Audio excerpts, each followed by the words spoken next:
Today I'm going to show you a quick trick you can do in After Effects while working with 3D. It's actually really simple and easy to do. This trick is simply moving multiple 3D elements with a single controller. So what I'm going to do is simply try to build a scene with some 3D models. So I'm just going to import like any type of 3D models. Okay, let's say I'm just going to try to place them correctly.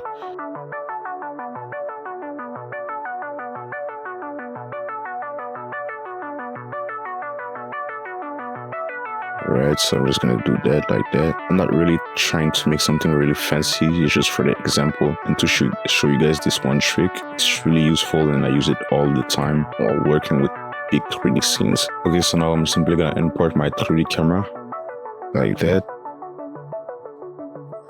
Okay, 3D camera got imported. I'm simply gonna try to fix the hard position. I think he has gotten too far. And if you guys want to know how I imported the 3D camera that fast, I use my 3D5 Pro plugin. It's pretty easy and simple to use. The link will be in the description. Alright, let's say it's good the way it is right now. And I just want to start moving all of these elements the same way at the same time. But as you can see, if I select them all and try to move them in a rotation way, it doesn't do what I want it to do. So the trick is really simple. Simply go ahead and click on new, click on select a null object. Now what you're gonna have to do is simply put the null right there, convert it into 3D. Now select all of your 3D model, and with this swirl right there, you're gonna have to drag it into the null. Now the null became the controller of all these 3D models. So as you can see, if I try to move them, they will move together.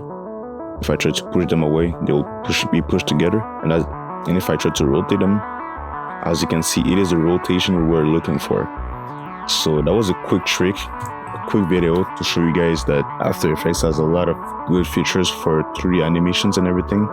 So if you guys like this video and want to see more about complex animations inside of After Effects, don't hesitate. I'll see you guys later.